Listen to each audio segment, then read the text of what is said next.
Nice to meet you. Hello, Matt. Co-secretary, thumbs up. Thank you. People waiting. Council Johnson. Yes, People waiting from. We're good. We're good to go. hello, everybody, and welcome. My name is Eric Foster. I'm the city council person on that board, which is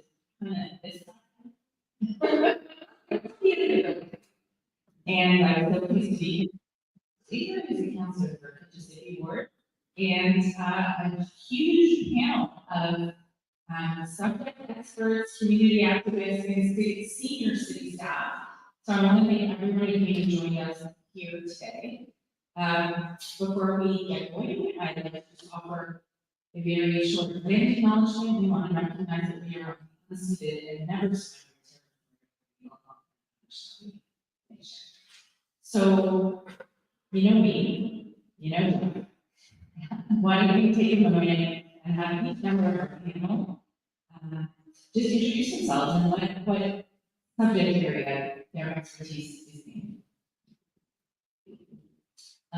Thanks, Ariel and Jeff, for seeing the session this evening. My name is Suzanne Wilbiara. I'm the West Community Health Center. I don't self-proclaim to be the subject matter expertise, but I've been working in health and social services for 24 years. And I'm going to take a moment to talk a bit about some of the challenges that we're seeing in the health sector and how we're looking at this city and what we response. Hi everyone, my name is Kathy Smith, and I am with Budget Consultation, which is a large organization in Ottawa, Eastern Ontario, and I'm a strategic lead transportation, so I'll be talking all about our transportation. Hello, I'm Joanna, and I was reporter for 30 years, and a lot of time spent with those people, like our consultants, a lot of people here. I'm a senior advisor at the strategy court now, among other things, and I think in full practice. So I think put down as the municipal financing expert, which is ludicrous, and there's an entire senior budgeting team here, but a lot of interest in how we can see this. Thanks for having me. Hi, I'm Sarah Button. I'm the executive director of the Center of Systems Audit Corporation. I'm a planner and a policy expert and CCC, we're in the market for housing buyers and Central Ottawa, and that's what I'm here for. Awesome. So are we going to do that? I'm here for all women expert panel.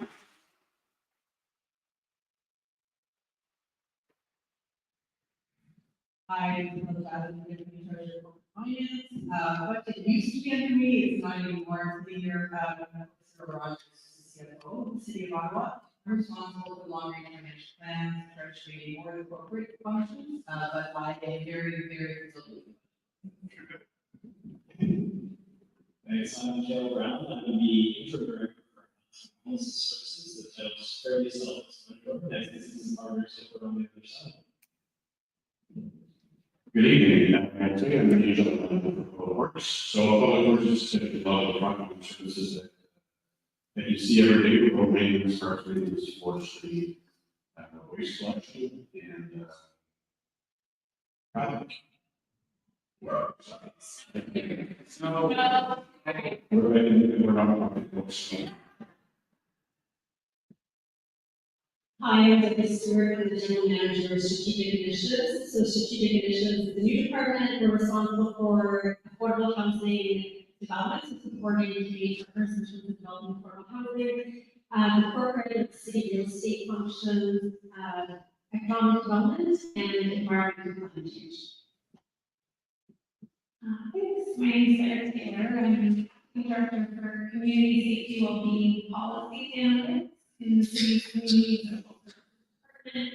So much relevant for tonight's conversation is I have stewardship for the city's community safety wellbeing. Thank you so much. So start this conversation by asking everyone who's sitting here, experts and city staff alone, what the number one issue is that you're thinking about going into 2026? And what kind of change you'd like to see, whether it's at city staff level or within your organizations or within the community. So I'll start by asking my friend Jeff here. Jeff, as the city councilor for Kitchen City Ward, what is the issue that is top of mind for you going into this next? It's an excellent question, and there are a lot of potential answers. But one of the things that I'm really focused on moving into this budget is going to be the transit budget. Our city is intense. A majority of the new growth that we expect over the next 20 years, 400,000 residents in Ottawa, a majority of those will be housed within the existing service area. So within, not as in greenfield, but indoor. And that is going to be impossible if we don't have functioning transit. Because the ward has its roadmap. We're doing the transportation master plan right now. We can't put new roads in Kitchen City. We can't widen the roads in Kitchen City. If thousands more people are going to move to our neighborhood, and if it's going to be sustainable, we have to have a transit system that works. It has to be reliable. It has to be convenient. It has to be affordable. And that's not a transit system that most of you consider that we have today. So that is probably top line for me going into 2026. Thanks, sir.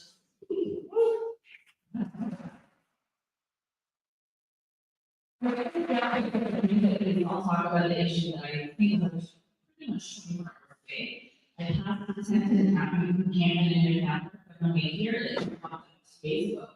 We have more than 3,000 people experiencing homelessness in our city. And we also have a tremendous number of people who are extremely unwell due to a combination of homelessness, addiction, and mental health. And I don't often recommend that you read more city reports. There's a really good report that came out from the city's auditor general. And what it says is that the people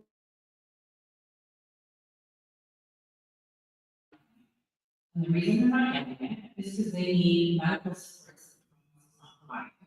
So when a spot becomes available, even a supporter provider will say that person is too high needs, like they're so unwell, they don't even have support, there's no way we can help them.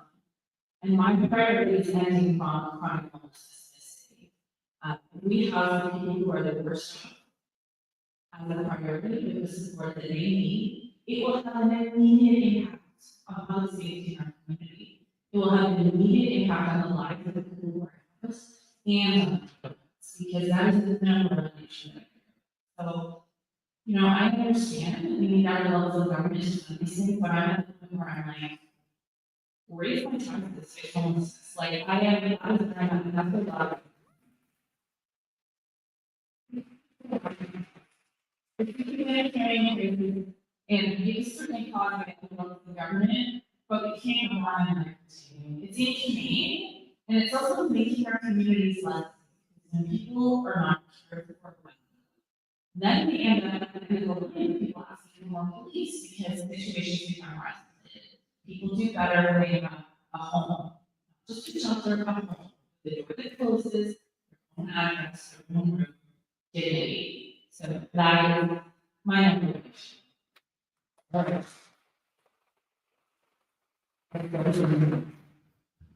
Oh, thanks for that. So, some of the other community conference, I'll say that we serve close to 18,000 individuals yearly across 8 sites in the city of Ottawa.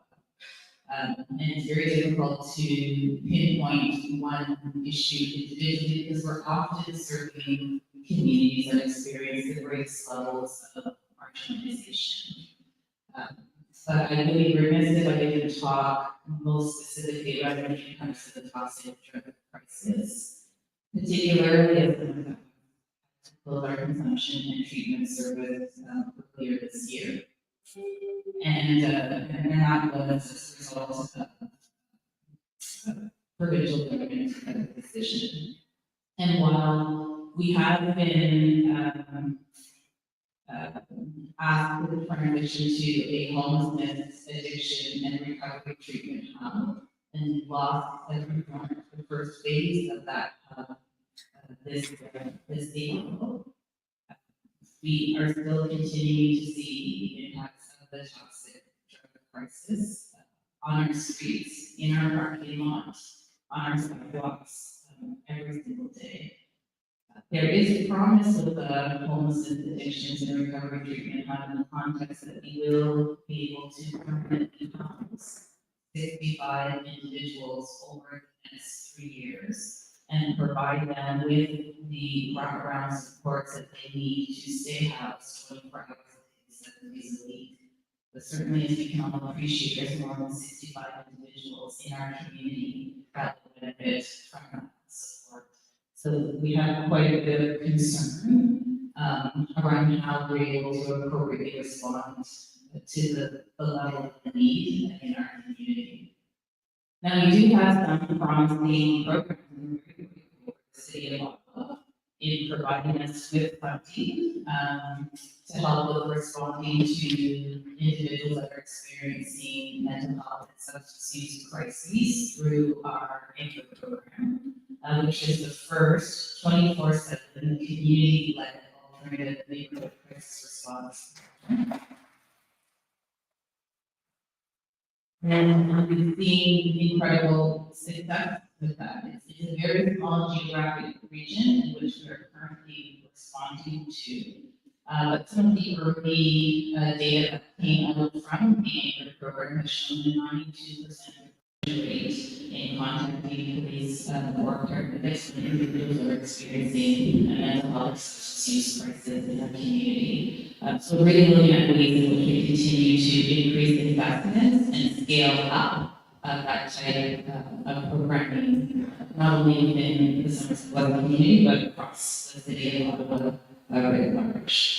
There is some provincial legislation that's coming down that's looking at greater enforcement on people who are using substances in public, and people who are living in encampments. We know that the response for those individuals are social services support, healthcare support, access to the community, and enforcement. And so I think that there's quite a bit of opportunity for us to think about how the programs that are showing in the promise can be available ongoing to appropriately respond.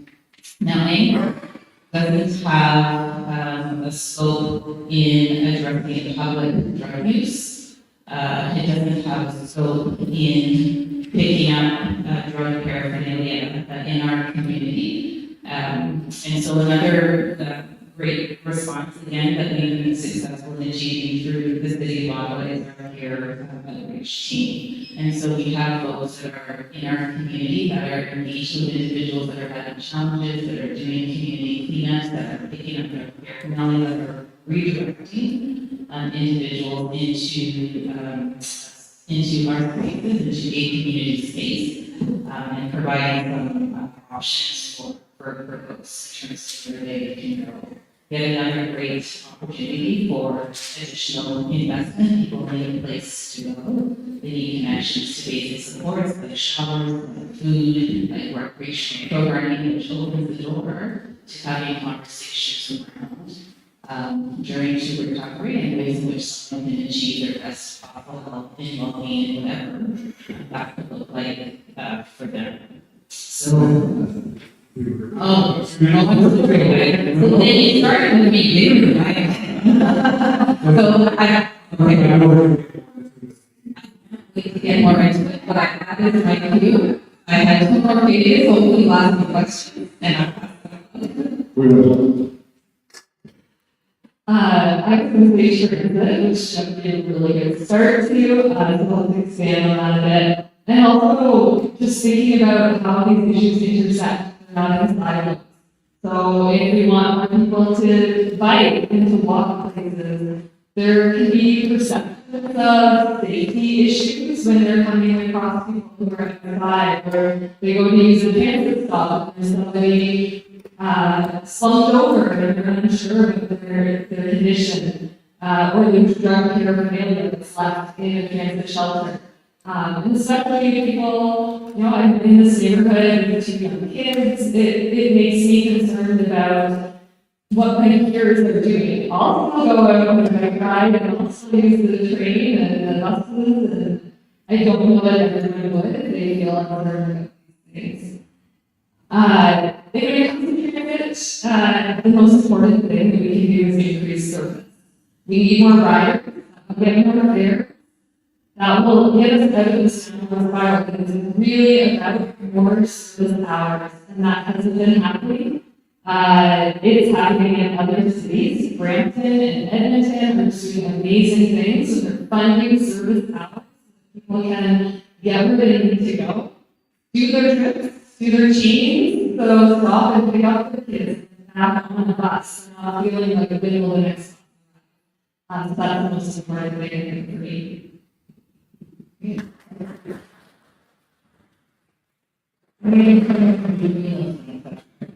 You know, when I think of city budget, what I think of is importance of money. And when I said, these folks can give you, I'm sure, much better information of that, but the fact is, when it comes to cities, it can't come from that many places, right? It comes from a property tax system that was created 200 years ago when Ottawa was a lumber town. Some fees, you know, permits and fees, and that's about it. Development charges, you may have heard them, they've been in the news. Pardon me, capital? Bill? Yeah. The government grants and things, but okay, that might get into bills, like this is, we just started, early to start talking about bills, but the main way, you know, and so the cities don't get to charge the income tax, so they don't really share in the, or benefit, in the economic growth of the city, directly. There's no sales tax, you know, they try, province says no. You know, like Massachusetts, for example, they have a state sales tax that they get to transit, that might be helpful here. The city of Toronto, they have their own act, and they have a municipal land transfer tax, and only pay it, but like this year, it looks like it will raise almost $1 billion. Ask them, how much would we have to raise taxes to raise $1 billion? Just like, that's not we don't know. Like 50%, right? So, like, it's very limited what we can do here when it comes to the revenue side. And why not? The province tells us we can't do these things. We can't enter the world. On the other hand, the province tells us that we have to do a lot of stuff. They put a lot of demands on us. Ontario, I don't think you folks know here, you all, municipalities are recognized, a lot of you, but province that makes municipalities deliver social and health services. And it doesn't necessarily fund the entire way. Why 25% of public health when health is supposed to be a provincial jurisdiction? That's right in the Constitution. Although we're not going to talk about jurisdiction power, don't worry. But again, we supplement some of these with our property taxes, because we're told to by the province. But sometimes because we need to, like people have been talking about homelessness and the services that vulnerable people need. I must be getting old because I'm thinking about long-term care homes. Like, you know, the city is only mandated to run one, but we run four. And they're they're big demands of them, because we know from the COVID inquiry, publicly run long-term care homes, less incidents, less deaths during COVID, those are the ones people want. And so even though we're funded by the province this year, we are paying from our taxes $32.5 million in taxes are going to the poor homes. Is that an appropriate use for property tax? Probably not, but is it necessary? Absolutely is necessary. So I'm always thinking about the fiscal framework, advocating for fairer and better funding of the government. But I'm also thinking about what we can do and should do for ourselves while we are fighting for this new deal. And so today I was on the website, the city's budget website from last year. And also shout out to your budget magazine. It was really good. I didn't even know that existed. There's an advertising for it. That's a more accessible way to understand budgeting. I thought that was excellent. I know we're going to hear more about making the budget more accessible tonight. But it just tax increases over the last decade. There's a section called How Does the City Compare with Other Municipalities? And over the last decade, it shows that Ottawa has accumulated increased taxes that are much lower than Toronto, Vancouver, Calgary, Edmonton. And some politicians say, they come to this with pride, and I get it, they want to spend money responsibly, nobody wants to pay a lot of taxes. But on the other side, you have to say, is this the best way to run our city? To increase taxes as low as we can muster? Because it sounds like there's a lot of things that are getting done. And so I would say in the context of limited revenue tools at our disposal and the demand that's on the products and that we put on ourselves, because we want a city that works for all of us, I hope we are ready to have a mature conversation about what a budget that actually delivers what we want will look like.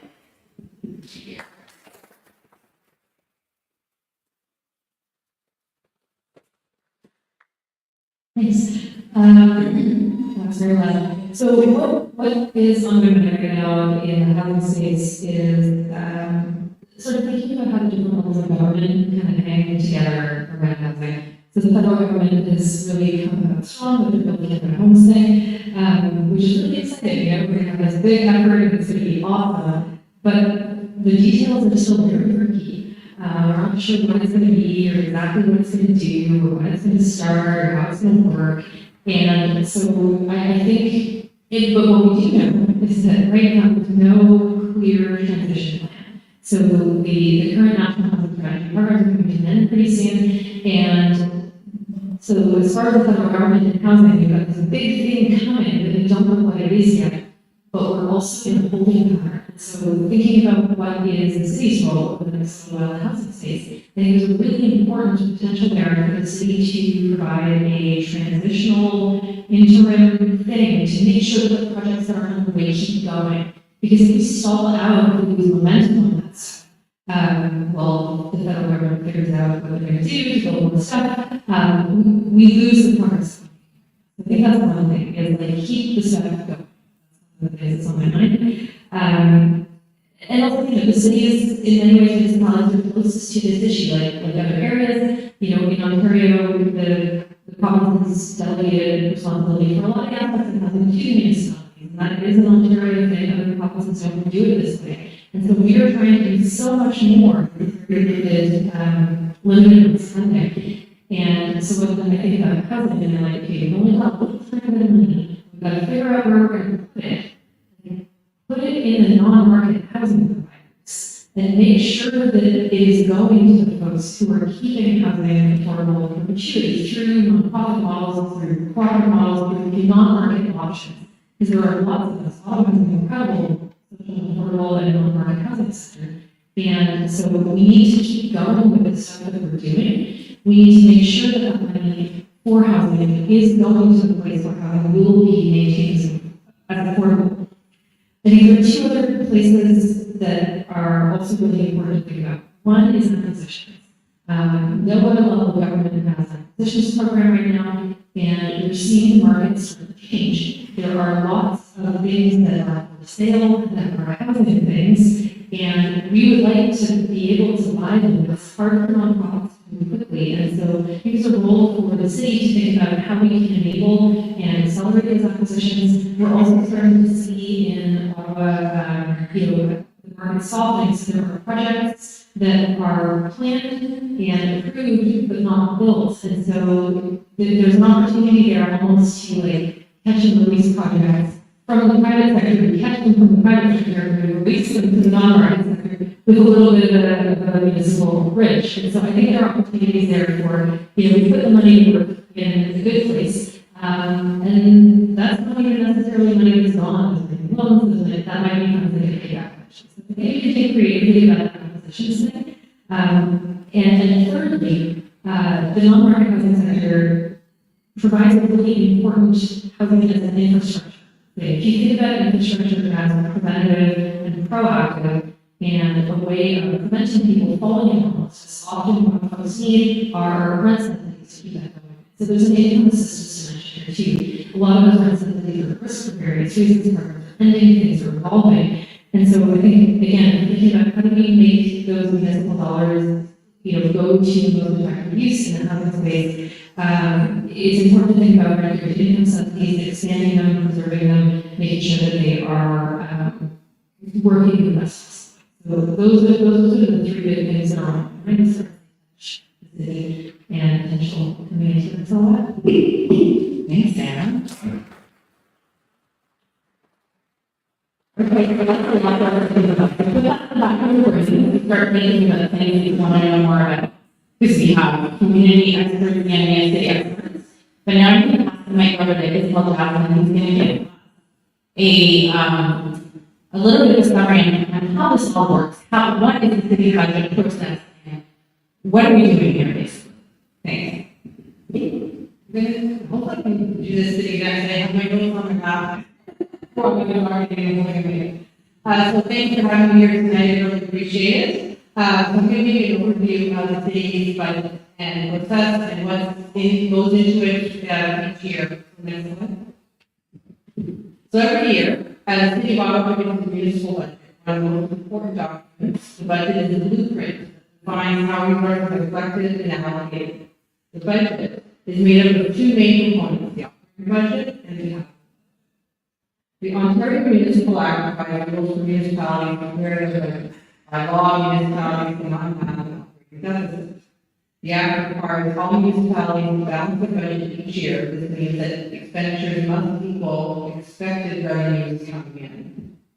To balance the budget, the city either decreases revenues using tools like property taxes and fees, or through managing expenses through efficiencies and continuous improvement to continue to focus on providing services with value for money. So the operating budget. Budget covers the ongoing day-to-day expenses that the municipality incurs to provide programs and services to residents, including items such as staff salaries, emergency services such as fire, paramedics, and bylaw, recreation programs, facilities maintenance, winter operations, and utilities, just a few examples. Capital budget.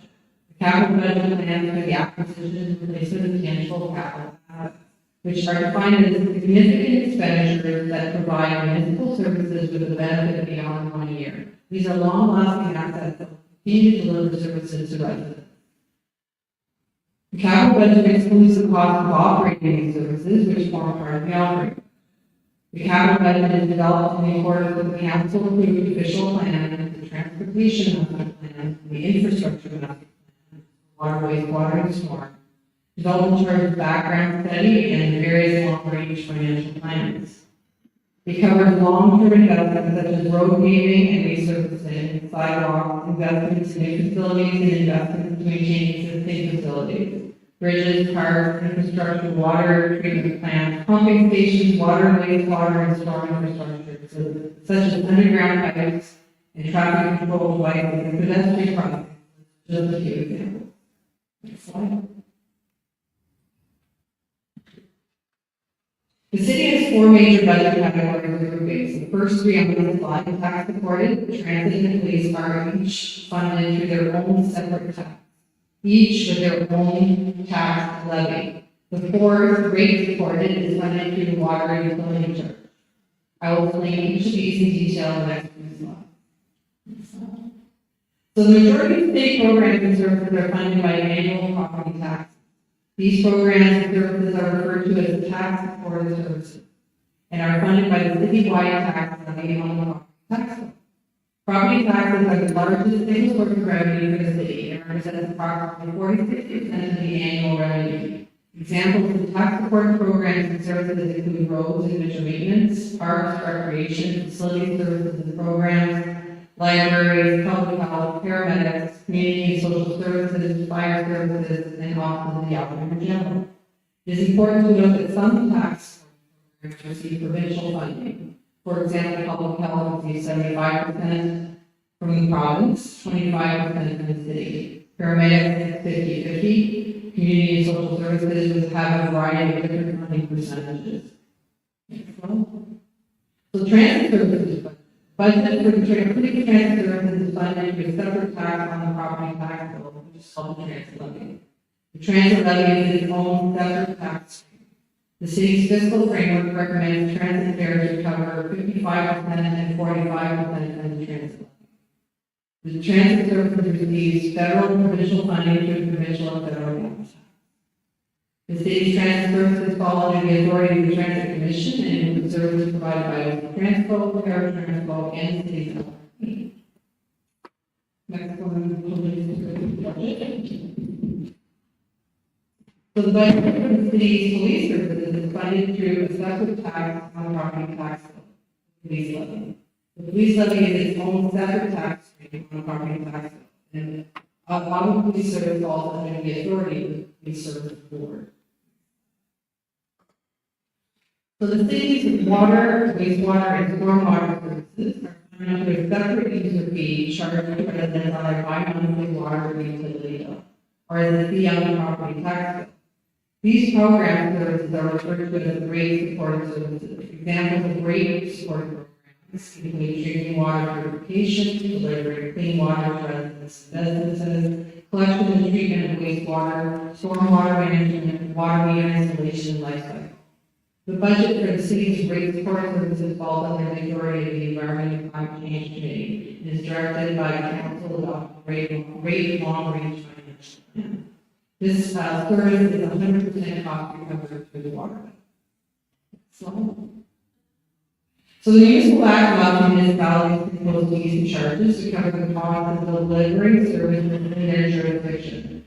Revenues from the fee are used to offset the cost of providing goods or services. The municipal act prescribes various areas that fees charges can be imposed.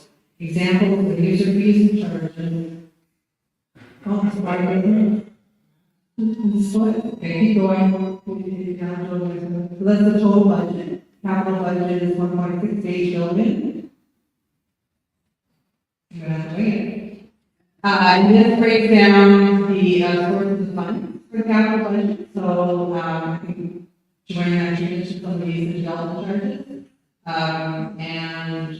Debt is some of the key funding sources for our capital budget, but a lot of it also comes from tax supported funds and also the rates. Okay. So the municipal act allows municipalities to impose fees and charges to cover the cost of delivering services in their jurisdiction. Revenue from the fees are used to offset the cost of providing goods and services. The municipal act describes various areas that fees and charges can be imposed. Some examples of user fees and charges include cost of transit fares, recreation program fees, facility and meter rentals, building permits, parking permits, water utility. Excellent. So for the revenue budget, this breaks down where a large percentage of our revenue comes from. So 44.6% comes from property taxes. And there's, I mentioned Phil's earlier, that's 3.7%. Payment and no taxes, which is what governments pay, so the federal governments pay that. And we also get federal and provincial grants. Reserves is money we put aside from cash and put aside for emergency requirements. And then the fees and service charges. That's about 22.5. So reviews and efficiencies, continuous improvements are also a key way to manage the budget.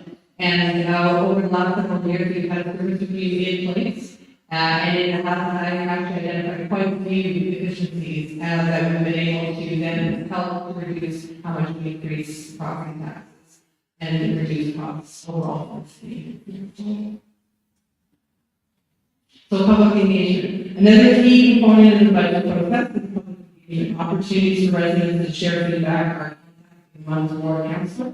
Online engagement via Engage Audio, Council-led public consultations like today. Enhanced social media posts, electronic advertisements at city facilities, and promotional video of how to engage on city budget. And budget enhancements. Enhancements were based on feedback. The feedback we've received since the 2024 budget. The goal of these enhancements is to improve budget literacy and improve engagement by removing barriers to participate. Ultimately, we are looking to gain an understanding of the investments being made across our serve our community. And that's it.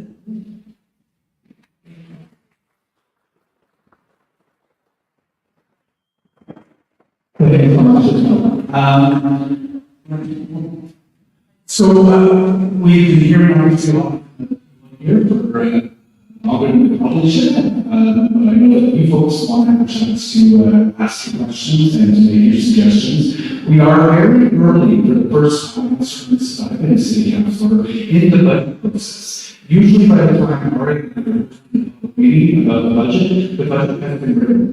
And that's not the case this year. We're in consultations right across the city, so this is a great opportunity to make your suggestions. Before I turn the microphone over to Cody in my office, I also just want to recognize that a consultation like this doesn't happen without the support of our office staff. Cody Willoughby, on the side, Jacob, Stephanie,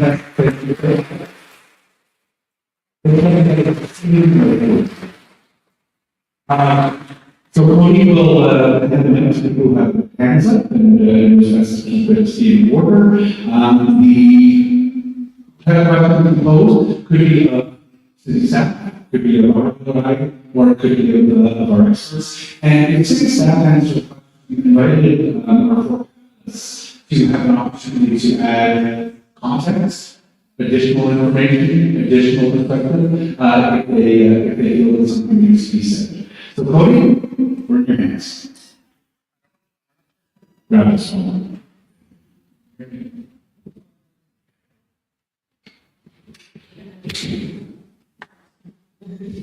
Okay, let's go first.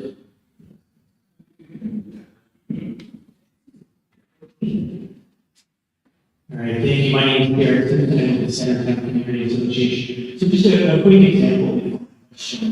So we're pushing for improvements on cancer streets. We've been told certain things we're looking for, like snow plowing. We've been told there's no funding. We did that. Cancer street was about $40 million. That's about the same as my program, which is an entire road. For this budget, is there any focus on spending money where it's collected? We bring all this money to the city, and we don't really see it. So we really like to see that.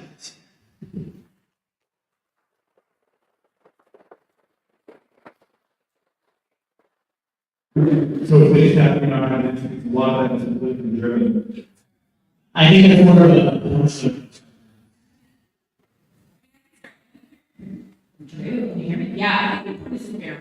Absolutely. Although I don't, we actually have a huge amount of investment in the infrastructure we're dealing with. Some of it for development charges, some of it for infrastructure renewal. I mean, we're lucky because these are pipes that are from 1904. So when they turn them up into a complete rebuild of so many different streets and centers now.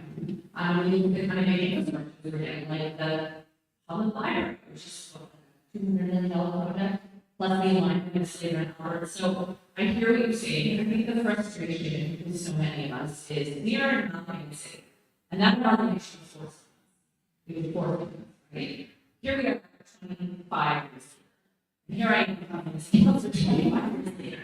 And whether we like it or not, how many kilometers of road do we have? 6,000 kilometers of road. This guy offline to show the map. And then superimpose the size of Montreal and Edmonton, like 5 or 6 different cities on top of that. So whether we like it or not, we can take it around.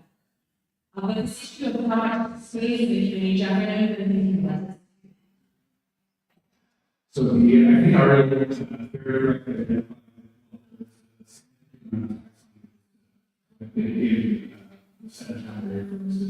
there are big capital projects that we've done with significant tax. The way we kind of bridge is a great example. We both have awards we report right now. Like even a small road we build, a residential lot can be $1 million. And I might have buy our homes is a lot more expensive to buy into the neighborhood than it is in a rural neighborhood. I have never seen an analysis of the expenses. What does it cost? So until I understand some sort of a significant disparity in terms of the flow of money, and I never seen anyone incredibly discuss what the expenses are with respect to the operational cost running against the boards. I believe the taxes should be distributed according to what we need to do across the city, in keeping with Ariel's really important note that it is an amalgamated city. It's not going to be the amalgamated. Yeah, I mean, the other thing I'll say though, is I know there was some conversation today, we discussed the transportation master plan committee, and Jamie, who's sitting right beside you, did a fantastic presentation to the thought charges. And I think there might be some opportunities, specifically when it comes to our arterial road, that he brought up. But also, not everything we're doing is captured there. And that was the question I asked today at Public Works and Infrastructure. Because first of all, what you may see on, for example, on the transportation master plan, things is road widening. They also include cycling lanes and sidewalks in communities where there are sidewalks and partial contact, right? Similarly speaking, the Kent Street Renewal Project, for example, is not included in the list of active transportation projects in the transportation master plan because it's based on super renewal. It's sitting in a different bucket. So I actually think to really tackle this issue, we need to start by getting that data amalgamated in the way that's helpful. So that's a good thing to think about going forward, Jeff. Like, how do we quantify not just the size of buckets, but like how much does it cost to run our work, how much revenue is coming in, you know, and are we being served? But I agree. And we'll move on after that. Wait for a second comments, we can find all that for the, to know where it is. So, yeah. It would be really cool, I think, to see project word by word. The trucking snow removal is a big deal. Are there the service depending on the town? Like, again, it's more expensive to have bylaw in the desert plus towns and other parts. We need like moves. I did a good question. I don't think it's like, do we have different levels of snow removal in the towns, like in other parts, or hard, or just snow?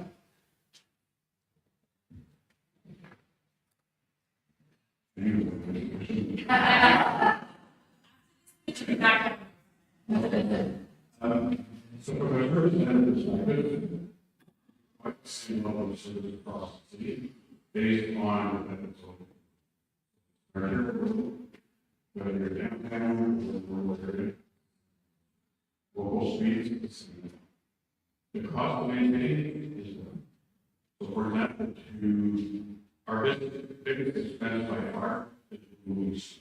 There is only one thing, we're moving it. It's, the one big challenge with that is we have to pretty much every storm we have to. So it's 50% of our budget, just for the small is for the small area that we don't have. So while quite a level of service, there is a cost to maintain in the moving school downtown because we have to. And I know the question will come. The big challenge that we had this winter, we had two significant bad storms of 37. If we get one of those storms, that's a big storm. And it usually takes us at least 2 weeks to be able to move all of the storm. But then they take a couple of days to get it. So, that all of the storm. That's not around standards, it's just the ability to catch up. So my only request for this budget, Although I think, you know, some of you may see that Jeff and I did some public advocacy about this previously to the storm when we were still struggling in Senate. I think one of the issues is that the quality is not necessarily accurate. And downtown, where we're asking people to live more closely together, where I have quite a number of residents who only have a residential street parking. So many, so maybe they know where the park for weeks. That was inequitable. So I think also sometimes because we're giving the same level of service across the whole amount in the city, or We're gonna prioritize based on need, and the density are the higher the need, because you have no place to put yourself or your vehicle or your boxes, right? So this is an ongoing conversation, it's definitely that.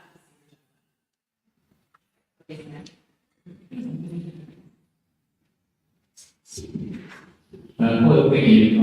I have two questions that are sort of related. The first is with regards to the potential revenue streams. There's a discussion about how this is coming from property taxes. In the city, I don't know if people pay attention to the payroll theme that's happening in New York. One of the things we were talking about city of grocery stores. So, you know, from the Canadian example, healthy retail does actually have a pretty big benefits with all the purse. You'll see over in, I think, $2 billion in profits for the province. In BC, BC Alberta, additional billions of which are there. I was wondering if there were any limitations to opening something like that in the city of Ottawa, was there any bureaucracy that stands in the way of doing that here? And I guess my second question is, I guess, like, giving the applause just members were, it's a pretty progressive group of people, and I think the challenge is, you know, one thing just sort of like, it's almost like preaching to the choir, that we have very progressive, you know, too progressive, city councilors, and one of the challenges that could convince the rest of the city that, you know, bike lanes, better transit, housing infrastructure, those sorts of things are actually beneficial to them as well. And I think that one of the challenges right now in Canada is that maybe progressive politicians are only the best at communicating that, you know, like, even if you're not a cyclist, you still have to right? Because that's people on the road. So I think with the communication strategy, probably space. Let's start with your first question. So yeah, we're a regional province, and we have to follow the municipal rules, and so we can't be getting into private businesses. We are always looking over to the states, saying, oh, they can do that, and they can here. We use like sales tax, and even the water rates. They've got so much flexibility that we do, we're very good.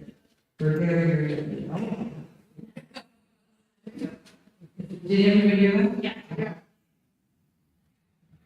We build units, not to the city of Toronto. The city of Toronto has its own acts that no other city has has. And so, in terms of pieces of advocacy of the province, I think it's time for the City of Ottawa Act, and that to look at the possibility of using municipal land transfer tax, which I mentioned to people, bring in $1 billion. That's a lot of money. And, you know, it's something that's going to like help us repair our aging infrastructure. Plus the revenue. And on the next piece, and I think that this is around the okay. Was he spent several months talking to Trump about this. This is why they voted. And then he took their issues and he was incredibly disciplined. You make your bus come on time, you make it more affordable, you make childcare free, of course, with the individual responsibility. But he stuck to those core income issues that are really important to others. And so we've got to get into a broader conversation on the left. I think municipal politics is literally the closest level of government to our lives. And I think we need to be talking about how we fix those things. Not how to make this work.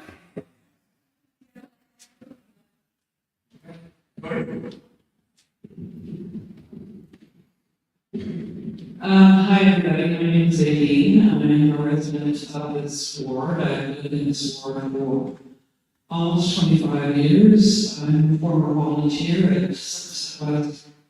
It's a great center. Thank you, Suzanne, for being here. I've also worked with the Ottawa Mission for over 7 years. With each successive year, homelessness has gotten worse. The last point in time count, homelessness has almost doubled to almost 3,000 people in this city. Over 500 of whom live on the street. 2 people died downtown this year in January. Food insecurity is also 7 to 1 in 4 households in a reasonably wealthy city like Ottawa. So my main concern, and my reason for being here, is that I know the city is in a terrible position. I want to thank not only Councillors Strasser and Lieber for having this meeting much earlier.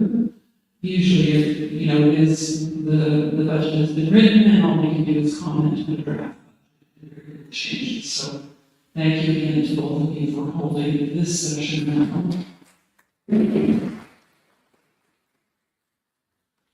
And thank you to our community experts. We need your advice and counsel. And also thank you, staff, for being here. You're in a difficult position because cities are not allowed short-term deficits, unlike, other levels of government who routinely run deficits.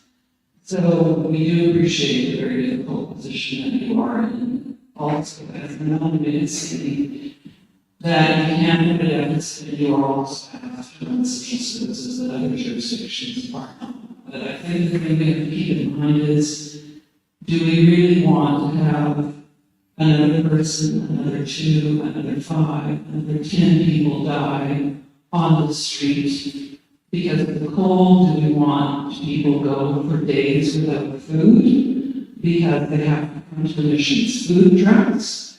The mission has served over 1 million meals across the city of Ottawa for the past 3 years. That is, quite frankly, unacceptable. We're glad to be able to do that, but that is funded entirely by donations. 15% of the people who live in homeless shelters are working. They can afford first and last month's rent of over $2,000 a month. I could go on and on. I'll stop here, but I would say, for God's sake, charities cannot continue to pick up the slack. We need help. So if you're looking for ways to raise money, raise the vacant youth unit tax, 2%.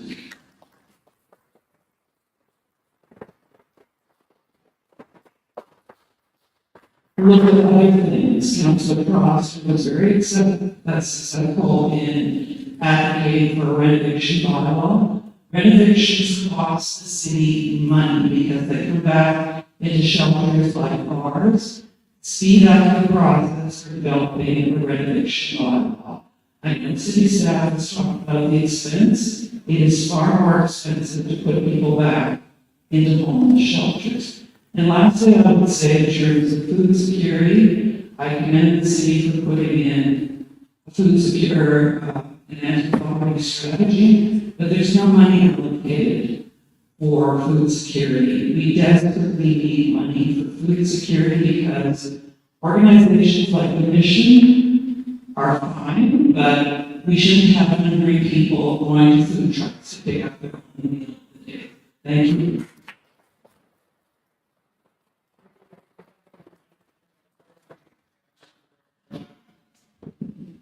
Nice to see you, Layton. I completely agree with all the statements you said.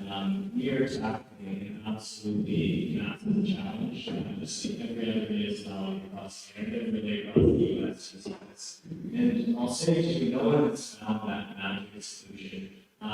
Really, at the end of the day, we're battling our real wages against real housing costs, and they are continually getting further and further out of line. So I'll say, around the unsheltered piece, it was absolutely tragic that we had that for the first time this year, you mentioned in Ottawa. What I think is really important, and I have to give credit to our counselors who really supported us, is we are trying to move away from the things that people don't want to go to shelter for. We have overcrowded shelters, we have shelters that are not dignified. We know this, we're trying to respond to move over the head as best we can do. I'm really happy to say that last week actually we started Blair St. Joseph's site, which is a former nunnery. It's dignified space, you get your own room, sharing one other person body. We have Queen Street, which is opening accounts for crossing for as well. So this council have to give again credit. But we have made significant strides. Our shelter system, you know, has not changed in 25 years. So this year is the first year we're going to be adding over 400 beds in transitional housing away from that emergency response. So there is a lot that's happening, and I will say, in my job, I like the way we're headed, but you nailed it. There is a lot more that we need to be doing. But I will say, as we kind of heard from Isabel, the municipal levers raise the amount of money it is to do the level of affordable housing to meet the homeless sustainable is impossible to do. So what I'll say from my side is we need to continue to advocate for federal and provincial governments. We've identified other ideas in our long-range plan and midlife in terms of what that gap is. We should read the documents, 150 million, I think, over the next 10 years for housing. So there's a lot to do. But just to say around food security, all these things kind of compound. One of the issues we run into all the time is that as we work to build these things out, we need to make sure that it's comprehensive. So the other part I didn't get to say, but my opinion of what we need to be doing in the budget is housing loss prevention. So people shouldn't be falling into our sustainable systems to doing it correctly. So I think that's where in my department, housing homeless services, we need to be investing upstream. We're going to be working with community partners to make sure that we're keeping people in their housing. It's a cheaper, much cheaper solution than having people be in our areas. That's shelters, the hotel rooms, that kind of thing. And I'm very pleased we actually updated our long-range financial plan last year. Again, the finance services is updated. So it's really working with senior levels of government to deliver on that. Because again, I want to be really clear, council is supportive, helps us set where they can at the municipal level. This is an issue that's so large it takes all the government.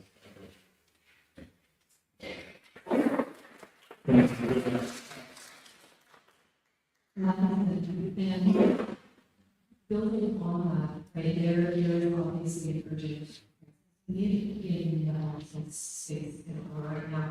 And to the point about investing upstream, I think the role of a lot of the programs, especially CPC, is that, this elusive flow of the system, right? Like, folks who are in crisis, they need shelter, they need transitional housing, they need support. But we also need to make sure that folks who have higher incomes and low incomes are staying housed. So that this is really speaking to the interest of having loss prevention, keeping people housed, and moving people out of homelessness. The city is processing updating to homelessness plan at the moment. I think the survey is still live. Yeah, there's a survey live for input from residents on that plan. And that is happening in a collaborative way, and that's a presentation that update is what is important to me about that is we're having real conversations about what is the dynamic at different income levels, how do we find affordability, and what needs to be needed for what level of affordability. And so that's really constant for me because we're not just saying we got to do housing and crisis scenario, and the city hasn't been doing work over the last 20 years in Lakeview. I don't know if that's good. But that is only ever going to be a band-aid unless we're also investing in housing that remains for the long term for market. So I think it really takes a system approach. If all we're doing is like intervention, we aren't doing the preventative structured system building that is going to actually set us in a better place in 5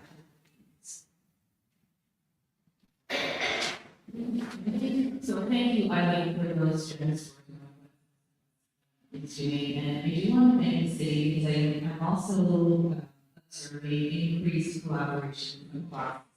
So the housing and homelessness leadership table, there's been demonstrated leadership on approaching the housing conversation from a systems perspective, and really appreciate that beyond the physical infrastructure is the support that we need to keep people housed. And I'm very proud to sit on that table representing the community development and resource centers and contribute to those conversations. And I think given it all as a community health center, we receive funding from all levels of government. We're very much focused on addressing social determinants of health to keep people healthy and well in their communities. And I'm seeing increased conversations at varying levels of government. So what I have in here, and this is the the scope or the jurisdiction that's within a municipality, that this is a province issue. What I'm also seeing is opportunities for both the municipality and the province to work together. I just would like to continue encouraging a multi-level approach to these challenges.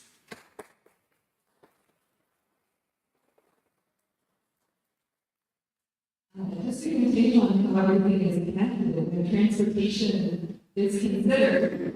If transit isn't good, if you can't rely on it, it's not coming frequently enough, you're spending your money on one car, more money that you don't have. So there is a term of forced car ownership. People who literally cannot afford a car, buy a car, and they become homeless because that's the situation they're putting on with the car. So again, just all of these things. And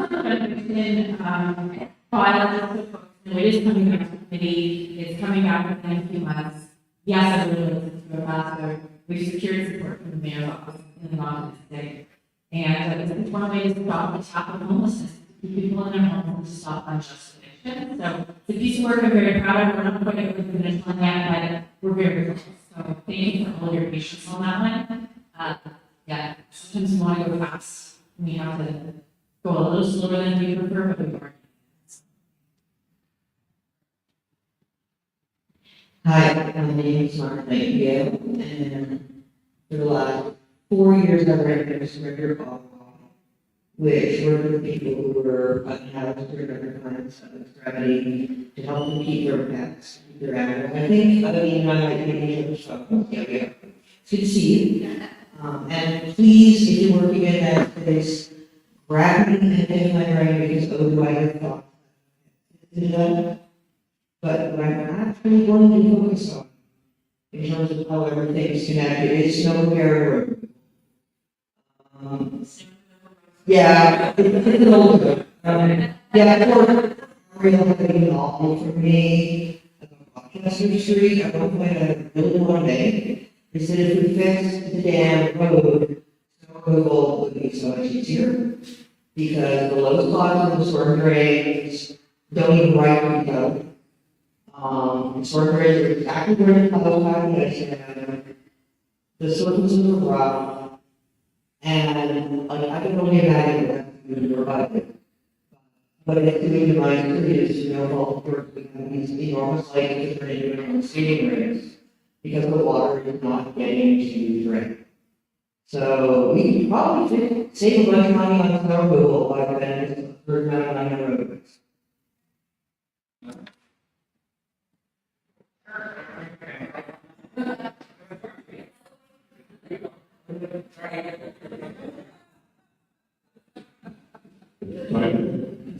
I appreciate the question.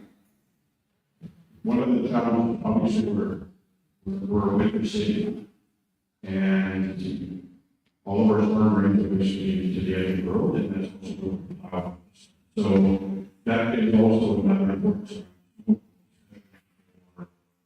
The downtown area, not a lot of space, and by being able to move the snow also. So it's not a question of the road repair. Even streets where you just rebuilt, basically 10 plow snow basically over with, and that's the reality of our city and our renters, and that's why we put so much effort and emphasis into it. So it is, I will say, it's no movement. This year could also face shortage in terms of vehicles to be able to command to help. So we can't be removing all those needs at the same time. And there's a lot of snow was also on. So there are a lot of things that we're trying to look at. How do we figure how do we discussion around how are we prioritizing, how do we communicate that? And we're also looking at, how do we, but I can say that if we get another winter, we have 2 feet of snow within a few days, we will be there today. Just because we don't have a physical ability to do it. But I think one piece that we want to make sure that it's clear is how the work is done, how the work is done. So you see the feel that you're Thanks, Anthony. Hi, I'm Ricky. Budget Consultation, and we are currently in a climate where many transit operators in both Canada and the US are receiving capital investment or not receiving the same level of operations investment. And when there's not money invested in transit operations, you get production and service hours. And I've been fairly tapped into the transportation master plan consultations. And when we have very big motion targets for transit, and yet we cut those out and cut the operations budget, it makes transit worse, which makes people join, which makes. Transit work. Yeah. I would see plan to address having consistent operations funding, including increasing operations funding per year in accordance with the city motion targets. Thanks, and that's a great question. I'm just wondering for some, how the long range mesh plan is crafted. We actually, get our working group, looking at this, it's bigger than us. And we've actually had a long conversation with the province too. Especially for happening around the LRT, which is a huge cost. So the more we can pursue those kind of things, because again, as a municipality, you can't afford to run a massive transit system. Very difficult for cities on its own to, and it should be a public good. So there are elements of this service that we're trying to figure out how to make more affordable. Very hard to do that, regardless for potentially other sources of revenue. But it is very difficult, but we are working very hard. I'm just looking forward to Kathy. Yes. Thank you. I really think that there's this hump that we need to get over. Recovery from what happened in 2020 and the changes. We just need to do it. And then we'll see this virtuous cycle, more people, more service, more fairness. And I think that there really is an appetite for supporting our city and transit. Councilor Foster had a really good strategy at the budget meeting last year. Asked all the delegates that were there, including seniors from across the city, would you support raising your taxes to fund transit? And everyone said yes.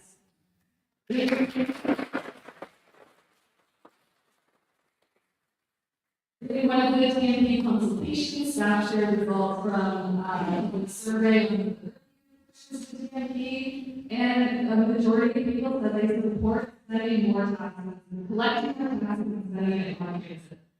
People want this. We really do, and we keep saying it, and we need that to happen. So I think this is a really big issue for this year's budget.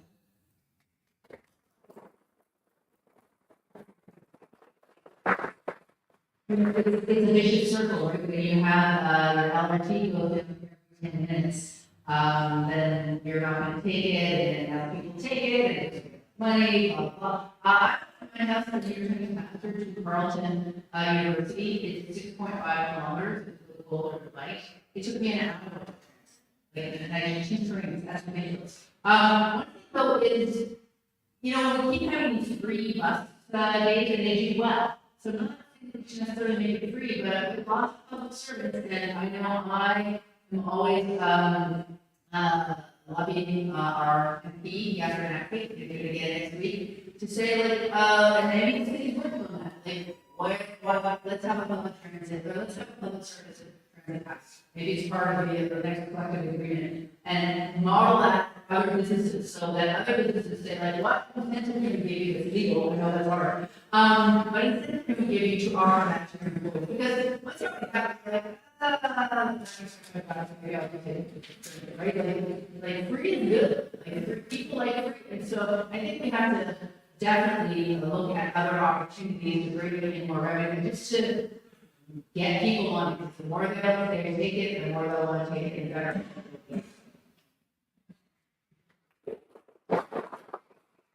I just want to echo, one of the most disappointing moments last year for me was the motion that I brought for a relatively modest contribution of tax dollars. We could have had excellent train service with 3 or 4 minutes.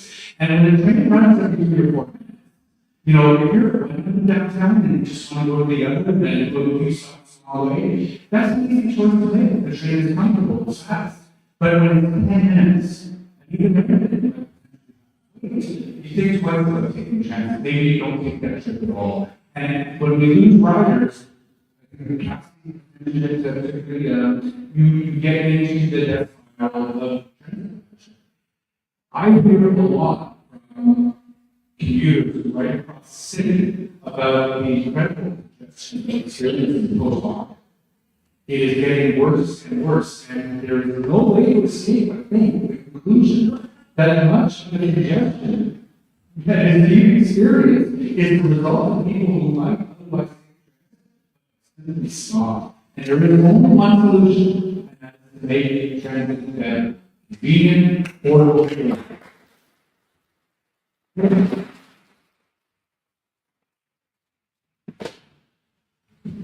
Hello, my name is James. I think this is a question for this time. I was recently reading along to my standard plan, and this is an example, but it's an example of I think universal and probably. The one kind of projects that we need to spend in the next 2 years in the city, $1.86 billion to climate spending alone. So that's the spending, I believe, like buckets, but that's pretty much number. But the city over the next 10 years has projected $246 million spending, which is equivalent to $1.4 billion. This is a private, that's pretty universal really long-term spending. It's like projected spending versus spending. It's the next 12 years. I'm wondering what's doing to address this, because it seems dire for doing it. Maybe a lot of dire as it seems, but it doesn't seem great. So we've taken the first step, we've done a lot of work, identify what are we trying to change, projections going forward. We are building that asset management, and we're pretty early days of development. And some of them are, it's not throwing money at it, it's trying to manage their assets in a better way. And so we're looking at all the liabilities, and those numbers, it's not that we have to spend money to make it go away, we just have to manage it better. And that's what we're trying to do as part of this long range financial plan. Don't really want to kind of look at 10 years, 20 or 30 years, we need to look further